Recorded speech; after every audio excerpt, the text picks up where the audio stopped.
Hello friends, welcome to my channel.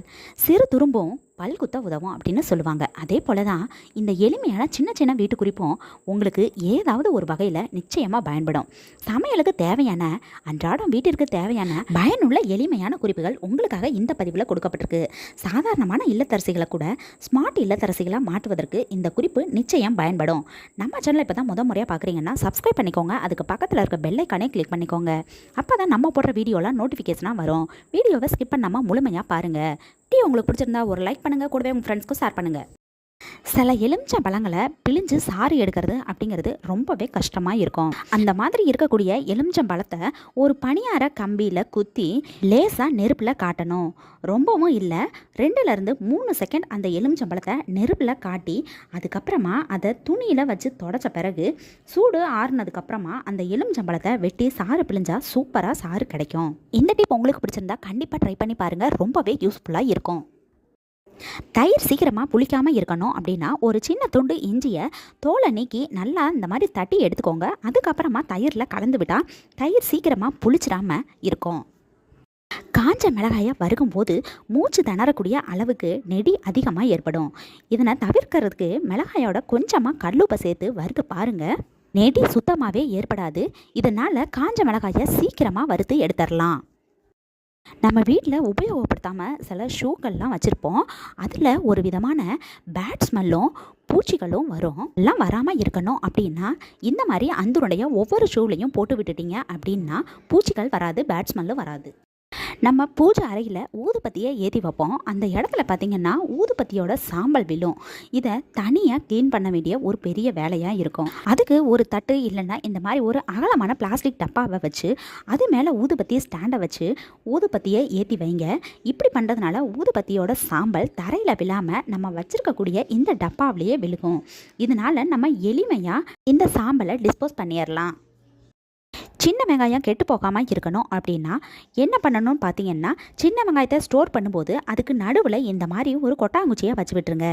வெங்காயத்தை திறந்த நிலையில் காத்தோட்டமாக வச்சு விட்டுறணும். இந்த மாதிரி பண்ணுறதுனால சின்ன வெங்காயம் சீக்கிரமாகவே கெட்டு போகாமல் ரொம்ப நாளைக்கு கெடாமல் இருக்கும். அடுத்ததாக நம்ம அதிகமாக உபயோகப்படுத்தக்கூடிய இந்த மிக்ஸி ஜாரோட பிளேடில் ஷார்ப்னஸ் கொஞ்சம் நாள்லையே குறைய ஆரம்பிக்கும். அதை எப்படி சரி பண்ணுறது அப்படின்னு பார்த்தீங்கன்னா, 1 அல்லது 2 கையளவு கல் உப்பை எடுத்து இந்த மாதிரி மிக்ஸி ஜாரில் சேர்த்து அதை 5 நிமிஷம் வரை அரைச்சி எடுத்துக்கணும். இந்த மாதிரி பண்ணுறதுனால மிக்ஸி ஜாரோட பிளேடு நல்லாவே ஷார்ப் ஆகிடும். உங்கள் வீட்டில் இருக்கக்கூடிய மிக்ஸி ஜாரோட பிளேடு ஷார்ப்னஸ் போயிடுச்சு அப்படின்னா அதை தூக்கி போட்டு வேறு புதுசாக ஜார் வாங்காமல் இந்த மெத்தடை யூஸ் பண்ணி மிக்ஸி ஜாரோட பிளேடை ஷார்ப் ஆக்கிக்கோங்க. வீட்டில் பூச்சிகள்லாம் அண்டாமல் இருக்கணும் அப்படின்னா அந்தருண்டை அப்படின்னு சொல்லக்கூடிய இந்த நாப்தலின் உருண்டைகளை இந்த ஃபினாயில் பாட்டிலுக்குள்ளே போட்டு விட்டுருங்க. இந்த மாதிரி ஃபினாயில் பாட்டிலில் இதை போட்டதுக்கு அப்புறமா நீங்கள் வீட்டையும் குளியலறையும் சுத்தம் பண்ணி பாருங்கள். கண்டிப்பாக வீட்டில் பூச்சிகளோட தொல்லையே இருக்காது. துணிகளில் கரை ஏற்பட்டுருச்சு அப்படின்னா அதை தண்ணியில் போட்ட பிறகு நம்ம அந்த கரையை கண்டுபிடிக்கிறது ரொம்பவே கஷ்டமாக இருக்கும்.